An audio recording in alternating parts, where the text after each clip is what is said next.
अस्सलामुअलैकुम रहमतुल्लाहि वबरकातुहू। मैं इस वक्त girls skills foundation academic block की छत पे हूँ। आप देख सकते हैं कि इसकी लंटर की तैयारी मुकम्मल और गैलरी स्टार्ट हो रही है।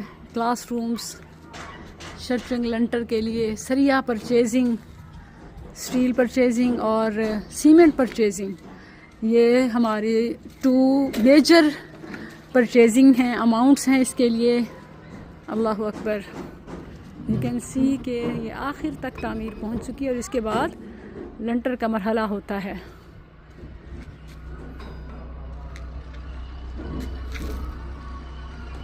अल्हम्दुलिल्लाह गर्ल्स स्किल्स फाउंडेशन इस जामे मंसूबे का ग्राउंड फ्लोर, जिसमें मस्जिद, मदरसा, स्कूल, कॉलेज, हॉस्टल, मेडिकल शामिल है, ग्राउंड फ्लोर मुकम्मल हो चुका है। बल्कि फर्स्ट फ्लोर क्लासरूम्स की छत का मरहला आन पहुंचा है, जिसके लिए सरिया और सीमेंट दो हैवी अमाउंट्स हैं। एक बार की इन्वेस्टमेंट दुनिया आखिरत में कामयाबी की ज़मानत है। अगर आप जन्नतुल फिरदौस की छत चाहते हैं, अर्शे बरी के साए में जगह चाहते हैं, दुनिया के घरों की हिफाजत और बरकत का साया चाहते हैं, तो अल्लाह के घर की छत में हिस्सा डालें। अल्लाहुम्मा जअल लना फी हाज़ल बिनाई नसीबा व फिल जन्नति बैता।